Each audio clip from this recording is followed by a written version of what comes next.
This is your WWE Friday Night Smackdown review and analysis video here on the official WrestleNews 365 YouTube channel. This week, Friday Night Smackdown emanated from the FedEx Forum in Memphis, Tennessee for the January 3rd, 2020 edition of Smackdown, the first Smackdown of the year 2020. I hope you all had a great new year and hopefully we will have a great year to come.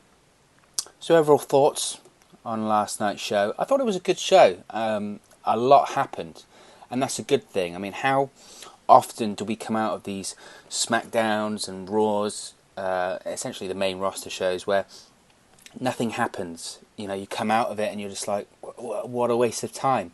I think back to that Jon Moxley Talk Is Jericho interview he did when he had just left WWE and debuted with AEW, and he would just say, what a waste of time. You're just sort of watching the show, there's no progression, nothing happens. And this show, that was not the case. A lot happened on this show, so there's a lot to get into, which is good for me, definitely, and just good for the viewer. So there were returns galore last night. That is part of what happened. But there's also some nice progression of the storylines.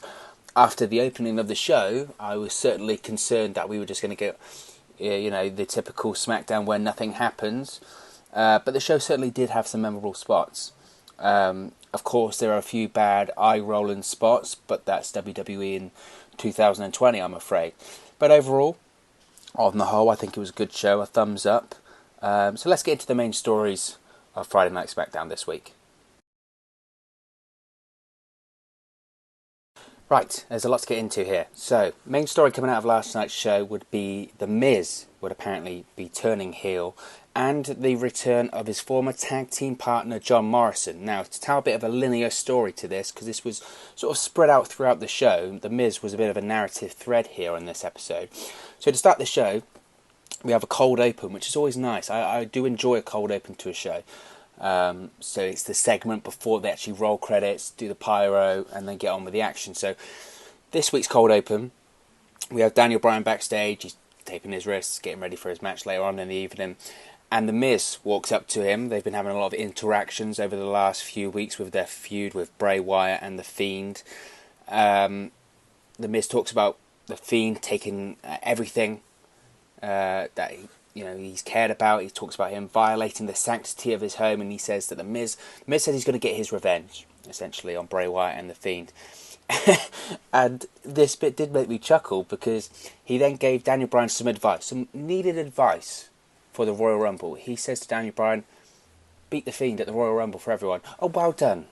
Okay, great advice. Oh, Daniel Bryan was thinking, I was just going to go into the ring at the Royal Rumble, lay down, and let him win. Beat him. Oh, good advice. But beside the point, it was setting up the thread for the rest of the show. Miz was being very serious here.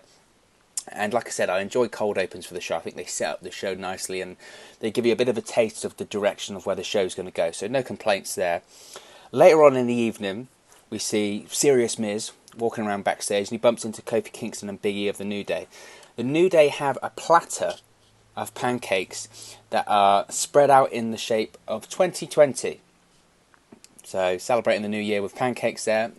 Hey, some people celebrate with alcohol and getting off their face drunk. Apparently the New Day just have some pancakes with some syrup on it. I like that. They talk about who won the most titles in the tens. And Kofi Kingston says, The Miz, you had a great decade, Main event of WrestleMania, won the WWE Championship, and you won the most titles in the tens. Big E interrupts and says, actually, that's kind of true, but kind of not true. You're actually tied with a guy that won the most titles in the tens, and that would be Kofi Kingston. The Miz then talks about Bray Wyatt, The Fiend, violating the sanctity of his home. That was a key phrase here. He says it isn't about titles, and he smacks the pancakes out of the hands of the New Day, and they set up a match for later on in the evening. Now, this was a really good segment. This was teasing the heel turn to come from The Miz here tonight. But this sort of serious character is a nice change of pace for The Miz, You think of the 2019 he had, I mean, it just god awful. That feud he had with Shane McMahon, I was meant to get him over, remember, and it did anything but. He lost to Shane McMahon at WrestleMania, he lost the rematches. The Miz came out worse because of that. Now, this extra attention into the Miz character is needed to build him back up. We'll get into the ramifications of the heel turn in a second, but I thought this serious edge, which would develop and manifest into a heel turn later in the evening, was good. So the match itself, The Miz vs Kofi Kingston, it was a short match. Nothing really happened in the match, and I think it would be unfair to criticise it or praise it because it wasn't about the match. It was about the post-match. So Kingston gets the win. There's multiple reversals between The Miz and Kingston. Kingston rolls at The Miz very quickly, only a couple of minutes. Post-match, The Miz attacks Kofi Kingston, who was then run off by Big E. Now the crowd starts to turn on The Miz here. They start to boo him. The crowd chants, "You suck," and The Miz then goes off at the crowd. "How dare you, after everything I've been through, after everything I gave you, you turn on me." So this was good. This was really good. It continues the narrative that anyone that interacts with The Fiend is getting changed. So obviously you think of Finn Balor, obviously at SummerSlam, he was the babyface. The Fiend shows up, bang, Balor goes away, comes back, he's a heel, his personality changed. You think of Seth Rollins, he's had his matches with The Fiend. Fiend beats him, bang, Seth Rollins turns into a heel.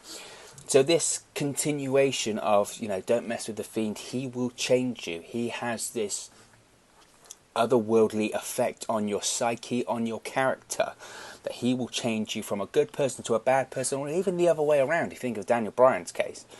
Daniel Bryan later on even would say that he's unbreakable. The Miz can't change him, but technically Bryan, he already has, considering you a heel now, babyface, but that's besides the point. It's a nice narrative thread that it tells here. So I really liked this. I thought it was fun and compelling. Like I said, a lot happened, and it was good development of a storyline. Like I said in the intro, there's not enough development in the show. Sometimes it's just rinse, repeat, Control C, Control V when they make their shows. So it was nice development here. Now that wasn't the end of it. So you would think they could have easily just left that there for us to resonate with for another week. And think, okay, where are they going to go with this Miz heel turn after being, he said, just essentially violated by The Fiend. He showed up and played with his kid in his house. Backstage, Kathy Kelly knocks on the door of the Miz dressing room. Apparently everyone has a dressing room backstage. I know that's actually not the case, but if you want a dressing room, you just have to stick your name on it, apparently. So the Miz has his dressing room. Kathy Kelly knocks on the door, but the Miz doesn't come out. Out comes John Morrison. He says to Kathy Kelly, Miz has nothing to say, and then Morrison goes back into the dressing room. So John Morrison's back. Obviously, we knew this was coming, the announcement that John Morrison had signed a new contract with WWE. Off the top of my head, I can't recall how long. I would assume it's between 3 and 5 years. At the moment, WWE's signing people to a 5-year contract extension, so it may be a 5-year contract, or it may be the more traditional 3-year WWE contract. I know John Morrison is 40 now. So this is his last big contract. This is his last big run with WWE, and I'm glad he's gone back to finish off his career there, because he's a tremendous talent, tremendous in-ring talent, and he was getting there when he left WWE. He'd had a couple of main events. I remember Morrison against The Miz and John Cena. They had a WWE Championship triple threat steel cage match at Extreme Rules in 2011. He was getting there, and then he just, bang, he was gone. So I'm glad to see him back. Now, there was criticism online about could they have done the return of Morrison better? Yes, they could have done the return of Morrison better. They could have done the surprise entrance music and reaction, big pop, because the pop he did get by opening the door wasn't as big as some people would like. My counter-argument to this would be that you had 2 other returns on this show, which were surprise, shock, hit the music returns. So it could have been slightly overkill, put it that way, if Morrison had done that. I'm sure when he does make his entrance, he'll get a big pop. I thought this was more of a subtle return, and I wasn't against it. Which, of course, who wouldn't want to see the big return pop and the music and things of that nature? But I think this was well done. I'm glad to see Miz and Morrison back together. but as a more serious team. When they were a tag team in the past, and they were tag team champions on the then ECW brand, they were serious to a point, but they were younger, they were slightly more comedic, but now obviously they've grown and they've developed more. I'd like to see them back together in a more serious role. Yes, it was a waste of a pop, but hey, Morrison will get his pop sometime down the line. As a tag team going forward, I mean, who do they face? You would assume they're going to have some matches with the New Day now. Obviously, the New Day are tag team champions, so maybe that's a tag team championship feud. Personally, if you really want to, put the rocket on Morrison and Miz, you're going to have them win the tag titles relatively soon, perhaps the Royal Rumble. And you can really build up Miz and Morrison as a serious, credible tag team that can also split off into singles matches. So it's not a case of they can only tag together, they can be a team that also works single matches. Similar to sort of a, and I'm not saying they're as good, so before you go back saying they're as good, similar to sort of a DX or Rated RKO, where they are a tag team, but these are two potential main event guys that team together, but they can also split off. And another thing to consider, does this mean we're going to see the return of their segment, The Dirt Sheet? Now, The Dirt Sheet was a segment that actually, it was a WWE.com original show, and they would basically just mock certain people, certain teams, whoever they were feuding with at the time, and it was incredibly entertaining, and it gathered a bit of a cult following online, and got so popular to the point where they actually made it a bit of an in-ring segment, but then they were shortly split up with Morrison going to Smackdown, Miz going to Raw, and their singles careers then took off. So perhaps we'll see the return of that. Me, personally, I would like them to hold off on doing the Dirt Sheet return at the moment, because I think, again, that goes back to it being slightly comedic when they should be, at the moment, initially, Miz turning heel, Morrison could be a compelling heel as well, and they could be a really compelling, serious heel team. But, I'm glad to see Morrison back. I thought the Miz heel turn was well done, and I'm really interested to see where they go with this. And you don't say that often with WWE TV. So, enjoyable, interested to see where they go with this one. So, to start the show, we had Sasha Banks and Smackdown Women's Champion Bayley come out to the ring. They had a match, or that match was announced prior to this show, so you assumed that they were going to start off the show with this match, but you actually had a little bit of a promo segment here first, and this was the segment I alluded to earlier on in the video, saying that I was concerned for where this show was going.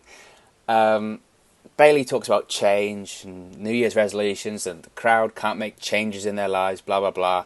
They talk about being leaders of the locker room, which brings out Lacey Evans, of course. Sasha Banks Bayley been feuding with Lacey Evans in recent weeks and talking about her family, her daughter, and Lacey being a role model to her daughter. She comes out, once again defends her daughter, proving that bad guys can be stopped despite all the odds, blah blah blah. This then brings out Alexa Bliss and Nikki Cross, who are also going to be in this triple threat tag team match coming up next. They ask a question which, again, it's one of those questions where immediately you go, well, to be honest, I know it's a scripted line, but that's as shoot as it's going to get here. They ask, why are we even in this match? Do we even belong here? And Nikki says, yeah, well, if you want to be the tag team champions, yes, so we're going to have to start 2020 with a win. Spoiler, they didn't win, so that New Year's resolution has already been broken on the third day of the year. This promo was just pointless. I mean, nothing happened. There was no progression here. They've already done, Sasha Banks and Bayley mocking Lacey Evans' daughter and Lacey Evans defending her daughter. They've done that the last few weeks. I mean, they went to the break after the promo had finished, and the first thing I said was just, what was that? What happened? I checked my watch. We were 15 minutes into the show, and nothing's happened. I mean, if you didn't have the cold open between Daniel Bryan and The Miz, I would have genuinely thought, okay, what happened? Nothing. You couldn't tell me what had just happened. Nothing happened. It was a waste of time. It was silly. You might as well have just had the match. Give the match 10 minutes more, because nothing happened there. It was pointless. Lacey Evans, I was going to throw a positive out here. Lacey Evans, I thought, Again, her promos in recent week have been good. They have been good. I always thought when they turned her babyface, I thought this character just doesn't work. Is not going to work as a babyface. She's a heel with her mannerisms. As a heel, I wasn't exactly, on board with her character. I wasn't a huge fan, but I thought she did okay. And her in-ring work, needed a little bit more work. But as a babyface, she's been really, really doing well. Her promos have been solid. She's getting the crowd on her side, and this evolution of her character into this strong, empowered mother, defending her family, defending her daughter, wanting to be a positive role model for her daughter, is quite compelling, actually, and she's doing a good job with it. It's not easy with some of the scripts that they're given. So she's doing a good job here, I think. I think she's doing good babyface work there. So the match itself, as I mentioned, Lacey Evans teaming up with Dana Brooke against Sasha Banks and Bayley against Nikki Cross and Alexa Bliss. The first thing that popped into my head when they started this match is, can we get some team names, please? Some tag team names. It's rumoured that Fire and Desire are going to be split up, so that tag team's going to go by the wayside. You've got a good name like the Kabuki Warriors on Raw. Any other female tag team names there? The Iconics, are they even still with WWE at this point? The worst thing they could have done is won the tag team titles, considering it's made them vanish into thin air. But come on, get some team names, especially maybe not Bayley and Sasha Banks. They had the Boss and Hug connection, didn't they, earlier in the year, and I hated that name. But Nikki Cross and Alexa Bliss are, at this point, an established tag team in the women's tag team division. Get a team name. Come on. If you can think of a team name, put it in the comments below. Maybe we can get this over. Maybe we can get this work. Alexa Bliss in this match, I thought her work looked reasonably good and snug. People do tend to criticise Alexa Bliss, and I've been one of them at periods of time, with her work not being necessarily up to scratch in the ring. Obviously her mic work is decent, so that sort of gets her over the line. But in this match, her work did look reasonably good, reasonably snug, so that was worth mentioning there. They did the spot, where Nikki Cross climbs up to the top rope whilst everyone's brawling on the outside, and Nikki Cross dives onto them. Now, prior to Monday's episode of Raw, I would have not made mention of this. I would have just gone, okay, cool, big dive onto people, nice, go to commercial. CM Punk put out a tweet Monday night during Raw saying, and I'm paraphrasing here, but can we leave the spot in the last decade where everyone brawls but sort of stands and stares up to the turnbuckle and waits for the person to dive so everyone can catch him spot?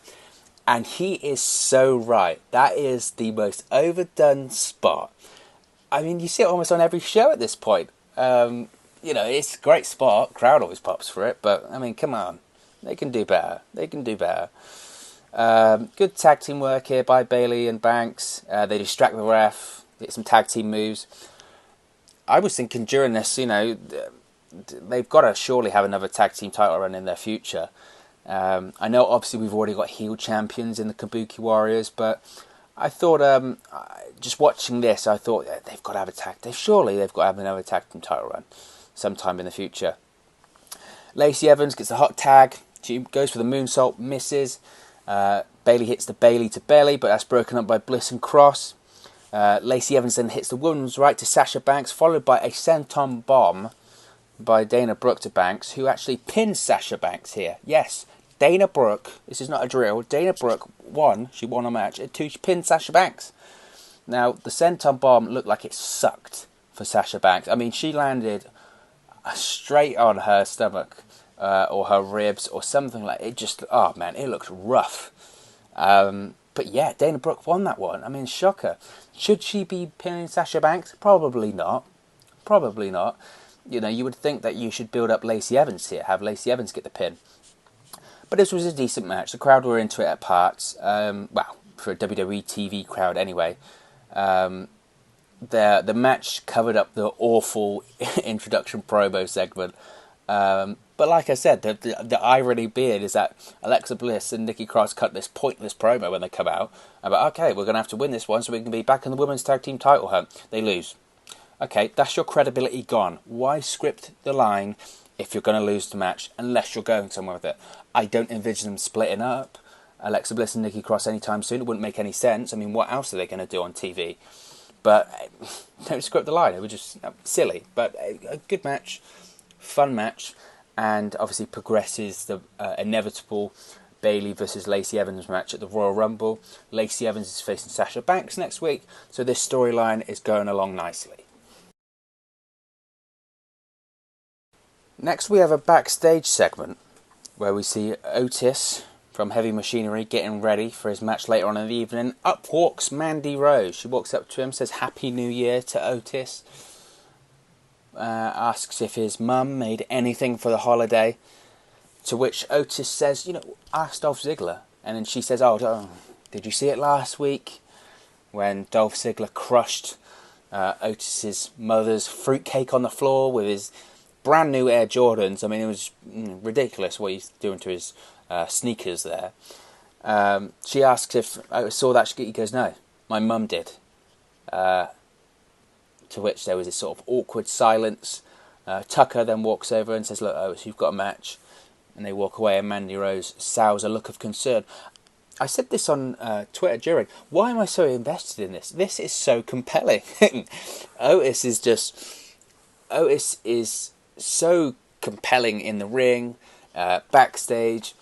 He's good comedy. Now, WWE very, very often has bad comedy which isn't funny, it's over-scripted, it doesn't make any sense, it's cheesy, it's eye-rolling. And this storyline, yes, of course it's ridiculous. Of course Otis isn't going to get, or couldn't get, the likes of Mandy Rose. But Otis is just so compelling, and his comedy is so good, and he's so over, and he's so naturally funny that it just works. It just works. And I was thinking during this segment, where do they go with this? Where do they go? Realistically, you're going to have Otis and Mandy as a couple? Probably not. They might sort of... This is what I thought, okay? The first thing that popped in my head was WrestleMania 20, Chris Jericho, Trish Stratus. Okay. You think that they're together, but they're not really ever together. You know what I mean? They sort of imply that they're, getting close, that Mandy Rose might be with Otis, and then suddenly, bang, she turns on him. And with how over Otis is at the moment, could you imagine the heat on Mandy Rose if she turned on Otis? The crowd would boo her out of the building. It's all there. It's all there. So I'm really invested in this. This is one of the most compelling things of WWE TV today. And I know it's over the top and it's ridiculous, but it works. And if it works, then I can't complain. So later on in the evening, Otis has a match against Drew Gulak. Now, Drew Gulak is, just beyond being wasted, but at this point by WWE. He was the credible Cruiserweight champion, a shooter style. They should have just kept him in NXT. He has no business just being a jobber on the main roster. You've got the Cruiserweight division now in NXT. Why couldn't he just stay in there and have great matches like he did with Lio Rush when he lost the title? I don't know. Anyway, Drew Gulak comes out, does his whole PowerPoint shtick about why Mandy won't date Otis. Obviously, like always, he doesn't get past the first slide. They show that Mandy Rose is backstage watching with Sonya Deville. Up walks Dolph Ziggler, starts chatting to Mandy Rose again. Again, the match wasn't important here. It was about the development of the storyline and the development of the characters here. The Caterpillar, by the way, is one of the most over moves in WWE right now. Before he even does it, when he sets up for it, the crowd goes nuts. I mean, the crowd is so into Otis at this point. Otis wins with the Beta Bomb. The only thing I can just say is Otis is so over. The crowd loves him. And where do they go with this storyline? Like I mentioned, the Chris Jericho, Trish Stratus WrestleMania 20 angle. I think they could go a similar way. The most frustrating thing about this storyline, my one sort of nitpick I will say about this storyline, is that Monday Night on Raw, okay, you had the lesbian angle with Liv Morgan coming out saying that she's been in love with Lana, they were together at one point, blah, blah, blah. This sort of lesbian aspect to the storyline. They wasted it. Now, I'm not one of the people that's going to shit all over Monday's Raw. I didn't think that the wedding segment was as horrendous as people were saying. Certainly a lot of people watched it, so you can't lie with the audience. The one thing I will say is you have Sonya Deville here, who is a legitimate homosexual. She is an outward lesbian. She talks about and has raised the flag for Pride at Pride events and for LGBTQ rights. And, you know, you could have used that in the storyline. I'm sure she wants to raise awareness for to be an openly gay character in the WWE storylines. That would be perfect. I mean, talk about history making right there. And they could have used it. They teased it about previously with Sonya Deville having more than just, you know, friend feelings for Mandy Rose. Now, maybe, I mean, we've had the wedding on Monday, so we're going to have to wait a while to do a wedding again. But the way to do it would be have, you know, Mandy Rose looking like she's going to marry Otis and have this ridiculous over-the-top wedding. You can imagine the comedy segments there that could actually be funny with Otis in. And then when they say, does anyone have any objections? Bang, out comes Sonya Deville. Maybe she's the maid of honor or something like that and says, look, I know you've been my tag team partner, Mandy, but I like you more than that. And does that. Then you could have, says, I like you more than that. Mandy Rose turns her down, and then Sonya Deville just absolutely beats the shit out of Mandy Rose. And I mean, that would be car crash TV, but I mean, we've seen that it works. So, like I said, I think Mondays were all maybe wasted, that aspect of the storyline. You can't exactly do two lesbian interruptions at weddings in 1 year. But, again, it just feels Monday that wasted it. But, going back onto the positive slant of the storyline, I'm enjoying it. Otis is compelling, so more of the same.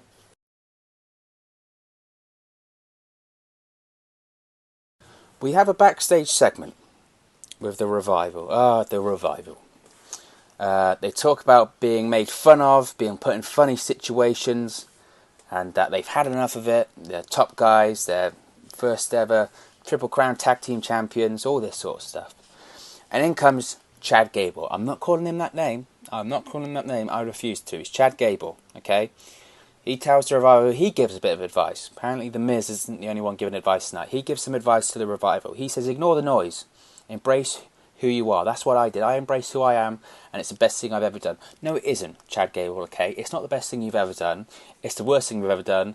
You might be more involved in the show, but the name Shorty G is a career killer, okay? It's a career killer.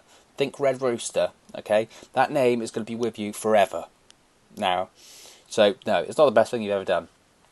He then says, and this is an actual phrase, get ready for the t-shirts to come out. He says, rise before size. Oh. This is awful, isn't it? It's awful. I mean, rise before size? God, that sounds like an advert or a slogan for Viagra or something like that. Rise before size? You kidding me? Anyway, this leads to a match. Chad Gable versus Dash Wilder. Scott Dawson's on commentary for this one. They talk about, or Scott Dawson talks about on commentary, about wanting respect, about not being in gimmick matches. Gimmick matches. That's what Michael Cole kept saying. Gimmick matches. Just, okay. And then Michael Cole says they need to win more often, and people will take him seriously. Win more often? Jeez, Michael. They've won all the tag team titles.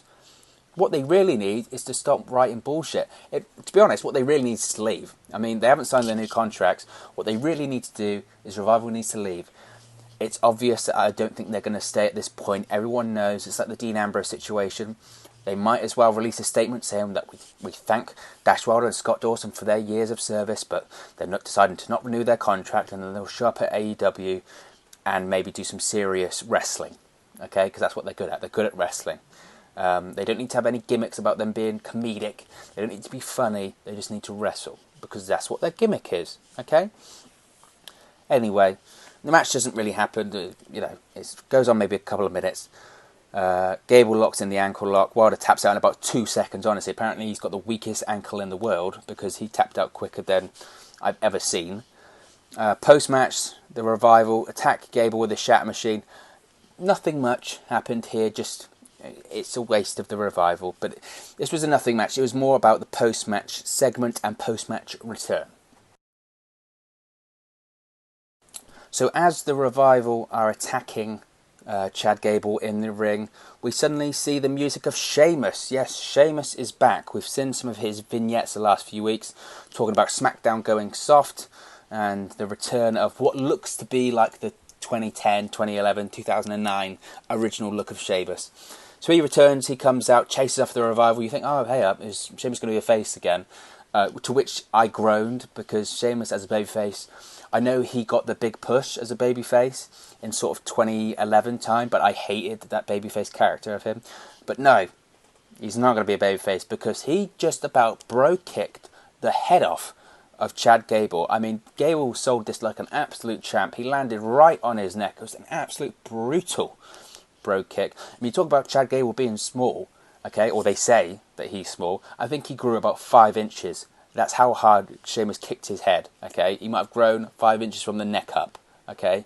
But it looks like we got a heel Sheamus, which made sense. I mean, that's why I groaned when he came out and he chased after the Revival, because his vignettes were so heel-centric. I mean, he's talking about Smackdown going soft and trying to fight and, you know, become a man, blah, blah, blah.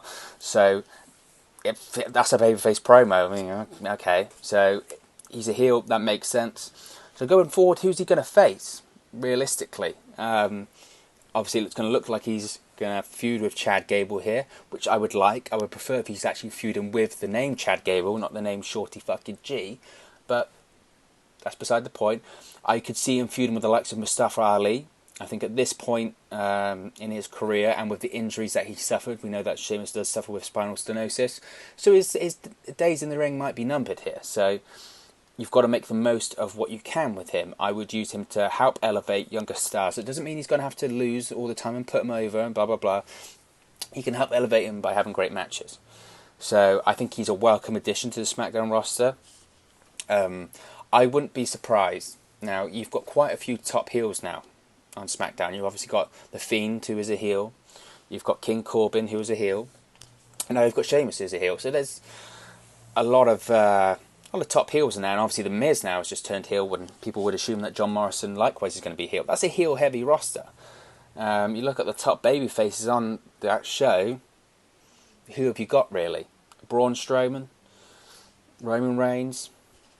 That's about the top babyface. Daniel Bryan, of course, but no one wants to see a Daniel Bryan Sheamus feud again, apart from Vince McMahon at every WrestleMania apparently. So maybe he feuds with Braun Strowman going forward. I mean, talk about him saying SmackDown going soft. If there's one character that's certainly gone soft, it's Braun Strowman. You saw him dancing and shucking and jiving last week. Would a Braun Strowman versus Sheamus, or a revamped Sheamus, something I would be interested in. So again, good to see Sheamus back. Good to see him back to his sort of original persona, his original look, from sort of 2009, 2010 time as the ass kicker. And like I said, his job now should be to elevate those baby faces into upper tier baby faces. So I would assume that he will probably be feuding with the likes of Chad Gable, Mustafa Ali going forward, and then eventually maybe facing up Braun Strowman. Possibly at WrestleMania for the Intercontinental Championship. Maybe I've called that one there. Would that be the best use of Braun? Maybe not. But considering how he's been used at WrestleMania in recent years, a match versus Sheamus over the Intercontinental Championship is better than what he's had previously. Next we had an Elias promo. It was, well, I say promo, a song. He does his usual song where he disses half of the roster. Talks about punching Sami Zayn in the jaw. Says if Shane McMahon returns, he should go to Raw. Okay, that rhymes. That's pretty much lifted that line there. Talks about Baron Corbin is like an STD that won't go away. He essentially enters himself into the Royal Rumble. Says everyone's going to walk with Elias at the Royal Rumble. The Elias gimmick is a rip-off of the Rock singing element of his character he did when he was Hollywood Rock back in 2003. And I mentioned it on Twitter that the Elias songs are about as edgy as you can get in WWE nowadays. Now, obviously, that was before the lesbian wedding on Monday. But, yeah, these Elias promos are great. They are funny. Some of the lines are funny. But this can get stale quickly. He can't do this sort of burn songs every week, because they've had him do it the last 3 or 4 weeks. And eventually he needs to get in the ring. So he needs to wrestle eventually. But this was fun. We had Braun Strowman facing off against Cesaro in a match here on the show. It would appear that Cesaro's back to wearing trunks, thank God. They had a really cool entrance here, where obviously they have this sort of green entrance now of Cesaro with the new ring music since he split with Sheamus. But they used this sort of 3D camera, the one that they use now where they pan over the crowd and they show a sort of a 3D graphic over the crowd. They had a really cool entrance for Cesaro when it looked like it had all these digits and numbers like he was in the Matrix. It was a really cool thing to look at. So the match itself, Nakamura and Zayn get involved in the match. Cesaro hit some absolutely phenomenal uppercuts on Braun Strowman here. His uppercuts are brutal. I still think Cesaro's finisher should be the move where he does the sort of lift and throws the opponent in the air and hits an uppercut in midair. I love when he does that move. It looks absolutely tremendous. Braun Strowman does his sort of run over spot where he runs over Cesaro and Nakamura. Zayn hides under the ring. The crowd were not that much into the match, but they love that spot and they just come alive. Sami Zayn gets into the ring to try and distract the referee. Cesaro then goes for the neutralizer, which at one point I thought he was actually going to hit. Obviously, we've seen him hit it on the likes of the Big Show and the Great Khali. So I was thinking here, like, he's going to do it and Strowman's going to kick out, but not the case. Strowman counters into the power slam for the win.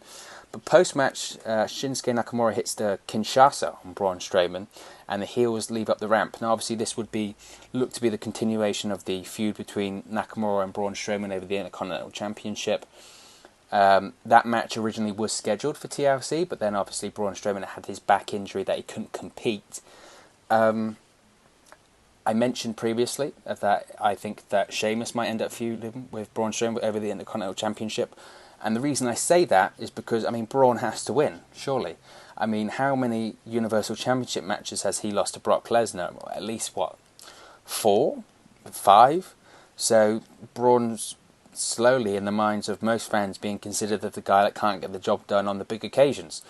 So, if he loses to Nakamura over the Intercontinental Championship, the character's dead. There's no credibility, there's no threat there at all, is there? So, he has to win, and I'm assuming they'll face each other at the Royal Rumble, and I'm assuming Strowman will win the championship because he has to, and they've put themselves in a corner there.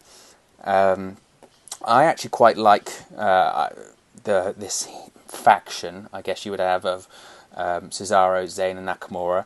Obviously, I would prefer to have Zayn in-ring because just think of the tremendous in-ring worker he is. It's a waste of his talent. And think of the matches he had in NXT with the likes of Cesaro and Nakamura, ironically, two of the best matches in NXT history.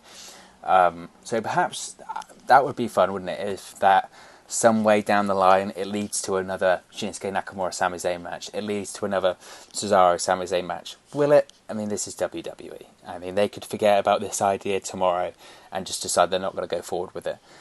But like I said, I think Braun's going to come out on top of this feud, and I think he's going to end up facing the likes of Sheamus.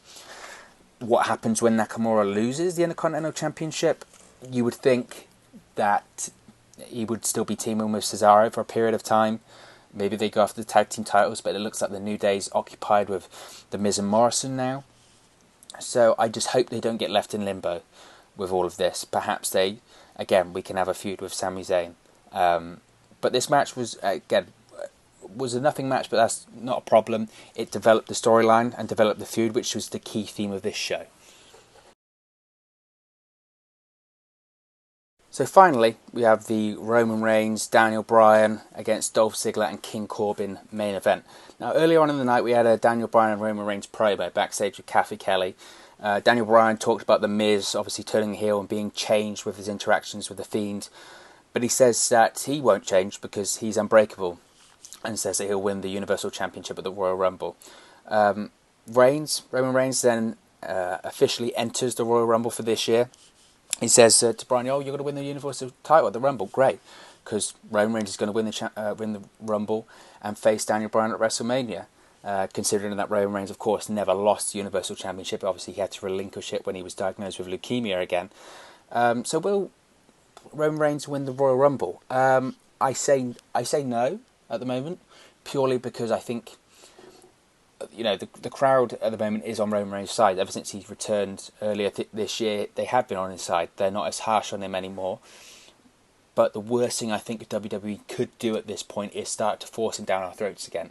You've just got in the good graces of the fans with this character because you're not as heavy with the push, put it that way. So I don't think he will, and I don't think he should. But you never know. You never know. Personally, I would like to see the likes of maybe Kevin Owens win the Royal Rumble and face Brock Lesnar for the WWE Championship at WrestleMania on the Raw side of things, and then you can have Roman Reigns win, I don't know, the Elimination Chamber or something like that instead, because I just think it's easier that way. But I think it's pretty obvious at this point. The rumours are that he's going to face The Fiend at WrestleMania. They're keeping those two away from each other quite a lot, and then making sure that they don't have any interactions whatsoever, which would be a case of pretty sure sign that they're going to face off at WrestleMania. So Roman Reigns might be the guy to finally slay The Fiend. The promo itself, I mean, I stumble over my words, but gosh, everyone did here. Kathy Kelly did, Roman Reigns did, Daniel Bryan did, but yeah, it didn't matter. That was beside the point. So the main event, like I said, was Bryan and Reigns facing against Ziggler and Corbin in a tag team match. Apparently they just, they like to shuffle these people all over the place. That's the only main event they could do on Smackdown on Fox recently. When will this feud end between King Corbin and Roman Reigns? It feels like it's just been going on forever. I mean, forever. And with, what happened post-match, it looks like it's going to carry on happening. So we had a spot here where Daniel Bryan starts to chant yes, gets the yes chants going, and then we get some Bray Wyatt laughter, and then they go to commercial. Because why? I get, the cliffhanger, but I mean, if you're going to have logic here, and I know logic isn't WWE's friend, but something important's just happened. Why would you cut away? Imagine in a sports game, imagine in an NFL game, they cut to commercial just as the quarterback's about to throw the ball. I mean, it's stupid. It always lacks logic for me whenever they do something like that. Silly. Anyway, the heels work over Roman Reigns for the majority of the match.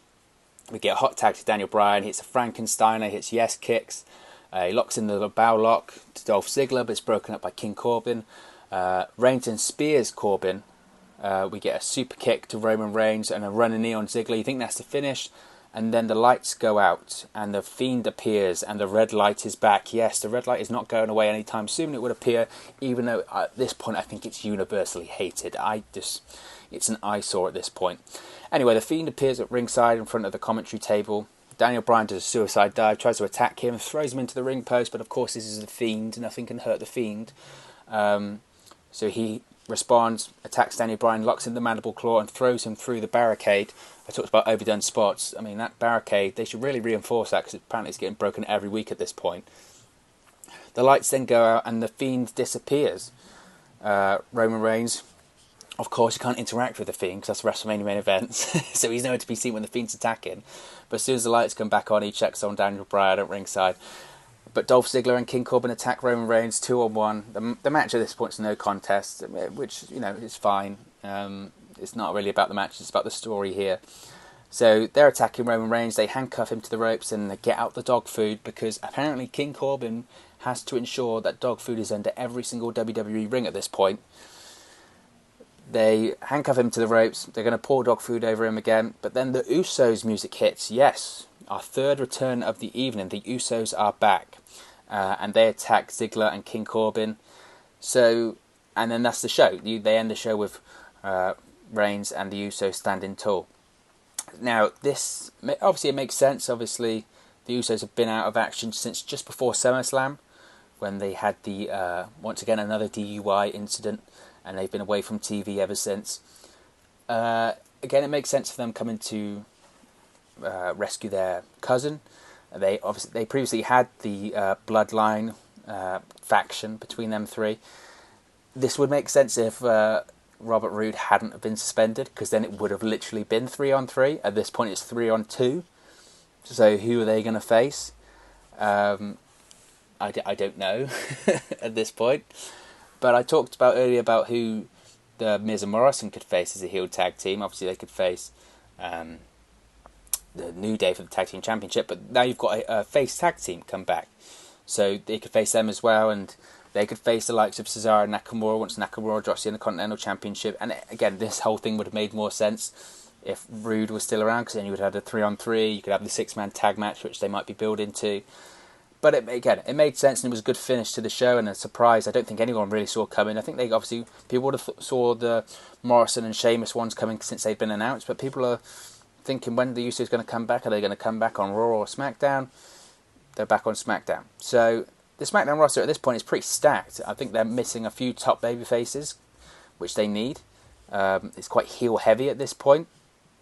But I think at this point the SmackDown probably needs the Usos more. And like I said, it's a shame that Robert Roode got suspended, but it's good ultimately to see them back. But what did you all think of tonight's show? Let us know your thoughts on tonight's episode in the comments section below, and don't forget to like and subscribe to our YouTube channel. Once we get to that magic number of 1,000 subscribers, we'll be able to do live reviews of every show and really get you, our great followers, involved in our reviews. Don't forget, you can also follow WrestleNews365 on all of our social media platforms on the screen right now. Twitter, that's at 365Wrestle. Facebook at WrestleNews365, Instagram at WrestleNews365, Storyfire, you guessed it, at WrestleNews365. You can also visit our website, WrestleNews365.com, for all the very latest news, reviews, exclusive series, and much more. You can also support WrestleNews365 by purchasing our merchandise. Visit WN365merch.com. That's WN365merch.com for all of our merchandise and apparel. If you do purchase an item, be sure to post it on social media so we can share it with all of our followers. We really appreciate all your support. A brand new shirt titled I'm So Angry That I'm Gonna Tweet About It shirt has just been added to our merch store over there on WN365merch.com. So be sure to check it out and let us know if you do purchase it. Thank you very much for watching, listening, streaming, or however you've come across this video today. We really appreciate it, and we'll speak with you again very soon.